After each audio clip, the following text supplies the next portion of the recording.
when should I target competitor products with Amazon PPC? So we do have a technique and / strategy called Conquer, and this is exactly what we're targeting, competitor products. We are going to use this strategy usually when our offer wins the product detail page comparison towards our competitor. So if pricing, reviews, images, features are better than the competitors that we would be targeting, those are going to become good targets for competitor targetings. We would prefer also ASINs that have similar price / review also, not category king. So this is a really important distinction, because if you are a category king, you definitely should be targeting category kings. So you're going to take away market share. Now, when it comes down to the Conquer strategy that we're applying a scale with, and we are targeting these competitors, these are listings that do not have a lot of reviews, a lot of, they are poorly,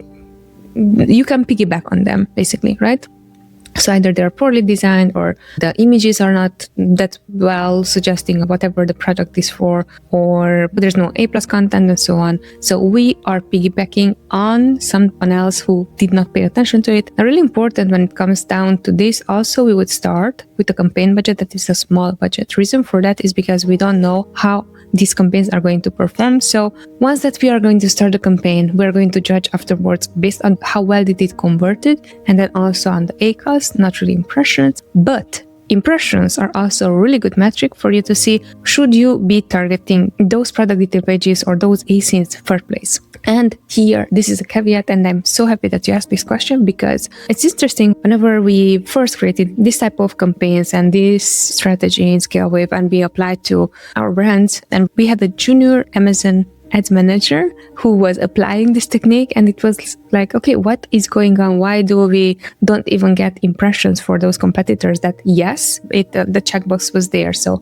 price wise, product detail page wise, everything, we won over them. Once that I logged in, because I was like, how do we not get even impressions for those campaigns? The campaign was delivering, so what is going on? What I noticed is that they were out of stock. Some of them, some other products, they were suspended. So it's really important whenever you're applying this strategy, you should be still focusing on targeting products that are there. They might have a lower search volume or so on, but impressions must be there. If impressions are not there, take that as a good sign of, hey, let me double check which are the products within this campaign that I added for targeting. I think that's a really, really good way. So when it comes down to competitor products with Amazon ads, we would never mix here our products. So we have the strategy of Protect, which is our products, and then strategy of Conquer, which is someone else's product. We would never put our products inside the campaign of this kind of campaign. I know that's kind of self-explanatory, but just wanted to